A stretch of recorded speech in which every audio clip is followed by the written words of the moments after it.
실제 목동에 100점이 그렇게 많지가 않아요. 최근 2년 동안은. 그러다 보니까 굉장히 어렵게 출제가 되는 건데 100점이 매년 나온 팁을 하나 좀 드리면 이 친구들의 공통점은 그렇습니다. 선행은 저는 필수적이라고 생각을 하는 사람인데 초중등으로 비교를 해보면 이게 초중등 선행의 의미가 있냐라고 하면 사실은 초중등은 선행의 의미가 없는 것 같아요. 학생 중에 안타까운 케이스도 보실 것 같은데요. 어떤 학생 유형인지, 또 초, 중학교에서 어떻게 준비하면 고등에서 수학을 좀 수월하게 할 수 있을까요? 첫 번째 안타까운 케이스인데요. 제가 완벽하지 않고 제가 무조건 제일 잘 가르치는 이건 아니지만 제가 그만두거나 다른 학원 가는 친구에게도 항상 하는 말이 있거든요.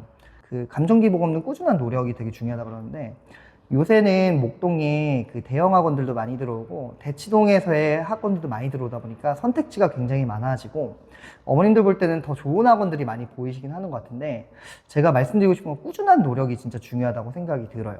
자, 무슨 말이냐?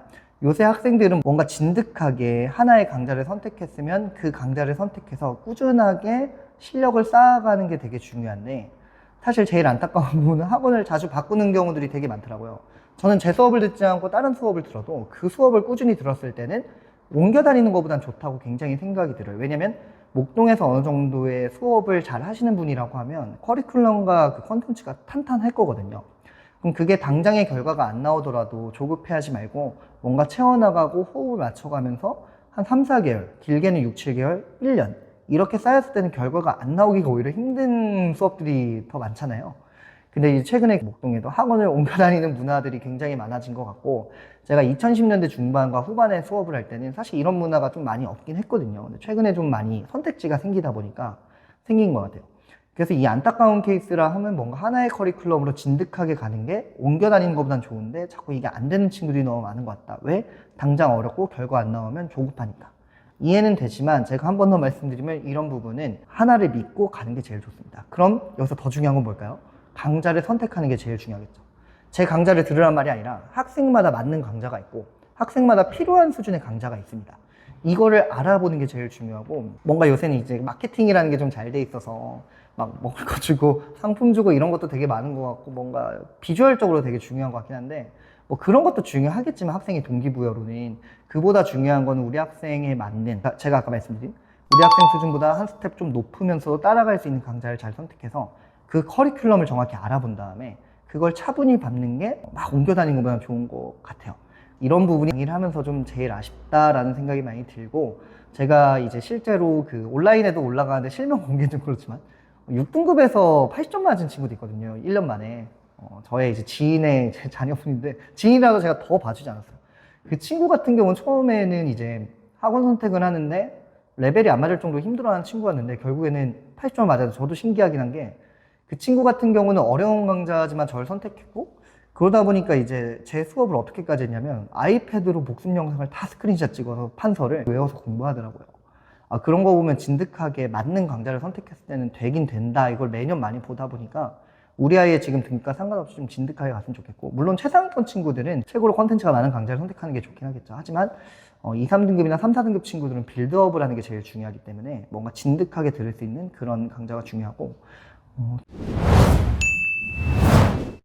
초중등에 대해서 제가 얘기를 오늘 많이 못 드린 것 같은데 초중등을 보면 저는 이제 고등 설명을 하면 가장 많이 얘기 드리는 게 선행을 해야 된다예요. 언론이나 이제 방송사 같은 데 보면 선행은 안 좋다라고 얘기하시는 분들이 있는데 선행은 저는 필수적이라고 생각을 하는 사람인데 초중등으로 비교를 해보면 이게 초중등 선행의 의미가 있냐라고 하면 사실은 초중등은 선행의 의미가 없는 것 같아요. 근데 우리가 만약에 영재고나 과고를 준비할 정도의 잘하는 학생이라고 하면 선행을 하는 게 맞겠죠. 근데 솔직히 저도 이제 조카들도 좀 있고 저는 자녀가 아직 없지만 이제 보게 되면 아이가 수학적 재능이 있는지 없는지 어느 정도 판단이 좀 되잖아요. 근데 수학적 재능이 없다고 수학을 안 하는 게 아니라 제가 아까 말씀드린 결국에는 전쟁에서 승리하기 위해서는 고3까지 해서 대입에 성공을 하는 거잖아요. 그럼 우리 아이가 만약에 저는 최상위를 일단 배제하고 중위권이나 수학을 조금 어려워하거나 거부감을 느낄 수 있는 친구라고 하면 그 과정에 맞는 관리를 받는 게 제일 중요하다고 생각이 들어요. 뭔가 다수가 있는 강좌로 가가지고 뭔가 수학을 미리 치고 간다는 개념은 초중등에게 맞지 않고 그 친구들 같은 경우에 만약에 수학이 조금 어렵거나 힘들면 포기할 수도 있거든요. 그러다가 차분하게 현행에 맞게 좀 관리를 받으면서 학생과 대화를 할 수 있는 강좌가 제가 좀 이상적으로 생각하는 것 같기도 한데 그런 강좌가 초중등 때 맞다고 생각이 들어요. 왜 그러냐면 고등에 왔을 때 저는 고2, 3을 딱 받았을 때 얘가 기본만 돼 있으면 1등급 상위권 만들 자신은 있거든요. 저는 정말 그런데 중요한 게 뭐예요? 이 기본이 돼 있는 학생이 생각보다 많진 않아서 일단 기본을 만들고 그래도 1, 2등급으로 올리는데 최선을 좀 다하고 있는 상황도 있거든요.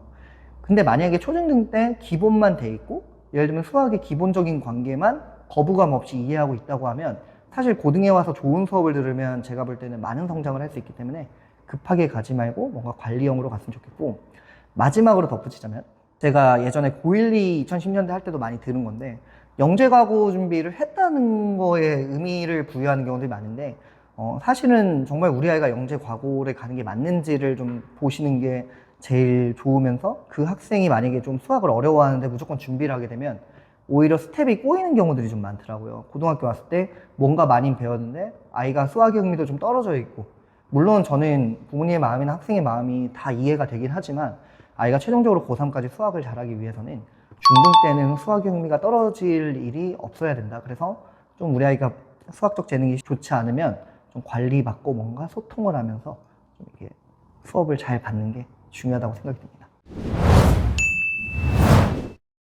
수능 수학 어떻게 공부해야 하나요? 수능 수학도 마찬가지로 고1, 2 학생들과 고3 학생들로 좀 나눠서 생각을 해볼게요. 왜냐면 이 영상을 보는 어머님들 중에 고민 중에 하나가 저도 많이 드는데, 우리 아이는 벌써 고1인데 내신을 포기하고 정시만 준비하겠다고 내신을 안 하겠다는 친구들이 아마 많을 거예요.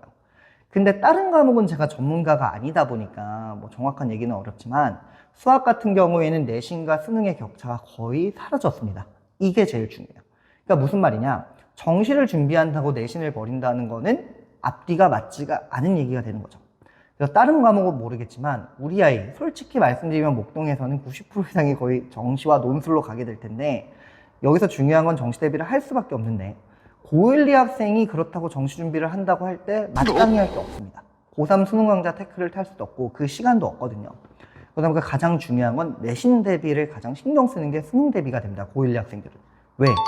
현재 추세에서 작년에 많이 나온 부분이 뭐냐, 수상화, 고1 수학이 혼합돼서 굉장히 많이 출제됐어요. 이 말은 뭐냐, 고난도의 킬러 문제를 낼 수가 없다 보니까 꼼꼼한 계산과 케이스 분류, 학생이 정확히 수학적 지식을 갖고 있는가의 측면으로 굉장히 연결이 되다 보니까 수상화의 2차 방정식이라든가 2차 부등식, 2차 함수에 대한 걸 굉장히 많이 내포를 시켰거든요. 그러니까 현재 할 수 있는 건 당연히 그런 걸 대비할 수 있는 고1, 2의 개념과, 두 번째는 내신만이 갖고 있는 장점이 분명히 있거든요. 디테일한 계산과 다소 까다로운 케이스 분류. 케이스 분류라 하면 쉽게 말씀드리면 답이 딱 하나가 나오는 게 아니라 두 가지가 나오는 거예요. 그럼 두 가지 중에 뭐가 답인지를 문제 조건을 통해 내가 판별을 하는 거죠. 이게 사실 굉장히 학생들이 힘들어하는 부분이거든요. 근데 이런 연습은 무엇보다 내신 문제에서 굉장히 많이 나오고 있기 때문에 고1, 2 학생들 같은 경우에는 내신 대비에 집중하는 게 가장 좋은 방법이고, 아까도 말씀드린 걸 덧붙이자면 고2 같은 경우는 모의고사와 시중에 어떤 수능 형태의 문제들을 계속해서 출제하고 있기 때문에 고2 내신이야말로 수능의 기본 시즌 1과 비슷하다. 보통 수능 수학 강사들은 시즌 1에 기출 분석을 해주거든요. 그러다 보니까 기출 분석을 해줄 때 고2 때 정확히 풀고 온 친구와 고2 때 안 보고 온 친구의 차이는 처음부터 좀 생기기 마련이겠죠. 그래서 고2 때는 내신이 중요하다. 고3 친구들 같은 경우에는 지금 4월 초잖아요. 그럼 여기서 중요하게 플랜을 잘 써야 됩니다. 저는 정말 아까 말씀드린 모은 방법과 꾸준한 노력, 이런 게 수반이 된다면 수능 수학은 5, 6개월, 3, 4개월 안에 점수가 많이 오를 수 있다고 생각이 들고 80점을 넘는 거는 어렵지 않다고 생각합니다. 근데 어머님들 중에 이제 그럴 수 있어요. 우리 아이는 80을 맞으면 안 돼. 92, 96이 나와야 되라고 하면 좀 덧붙이자면 작년 수능 수학에 제가 상위권 데이터가 많잖아요. 92점이면 서울 근교 의대와 한의대를 갈 수 있는 성적이었습니다. 96은 인서울 메이저 의대가 되고 100점은 흔히 말한 굉장한 프리패스, 전국에 100, 200명밖에 나오지 않았기 때문에, 그래서 80점 이상이 나오게 되면 중경예시 라인이란가 이제 이런 라인을 가기에는 굉장히 유리할 수 있는 건데, 이 점수를 처음에 본인의 등급을 먼저 생각을 해야겠죠. 만약 현재 우리 아이가 1등급이나 상위권이라는 판단이 들면 당연히 필요한 건 뭐예요? 어려운 문제를 굉장히 많이 풀고 시중에 엔제라든가 모의고사를 미리부터 접하는 게 가장 중요합니다. 두 번째, 만약에 우리 아이가 3, 4등급이어서 점수를 많이 상승시켜야 돼. 내지 5, 6등급이야. 그럼 중요한 게 여기서 급하게 가면 안 됩니다. 절대. 급하게 가면 안 되고 4월이라고 하면 6평을 목표로 가시면 안 되고, 제 생각엔 여름방학 시작 기점인 7월 전까지 어떻게 공부할지에 대해서 봐야 되는데, 요즘 인강이라든가 이런 게 굉장히 잘 나와 있잖아요. 만약에 5, 6등급의 이하의 학생에서 정말 기본 3점조차도 다 맞기 힘들다고 하면 정말 여기서 결단을 해서 6월까지 한 바퀴를 다시 도는 게 가장 좋습니다. 기본 개념을요. 그럼 4점짜리 아까 선생님이 말씀하신 거랑 다르지 않아요? 어려운 걸 풀어야 4점을 맞을 수 있답니다. 그거를 언제 해야 되냐? 7월부터 10월까지 할 수 있게 준비를 마지막으로 하셔야 됩니다. 사실 이 기본만 잘 돼 있고 아까 말씀드린 발문 해석 능력만 조금 연습이 되게 되면 점수는 팡 뜰 수 있거든요. 그렇기 때문에 일단은 우리가 5, 6등급, 4등급 이하라고 하면 6월까지는 기본에 집중하는 게 제일 중요합니다. 인강에서 굉장히 많고 현강에서 아마 기본 강의가 없을 거예요. 자, 두 번째는 우리 아이가 만약에 3등급에서 4등급 이 정도 등급인데 1, 2등급만 가면 좋겠어. 1등급 가고 싶어. 사실 4등급도 아직 1등급은 가능한 점수라고 보이는데 이 친구들 같은 경우는 제가 아까 말한 후세 친구와 비슷한 건데 어려운 수업을 들어야 된다. 무슨 말이냐? 아이가 풀기 힘든 문제들을 접근하는 게 필요합니다.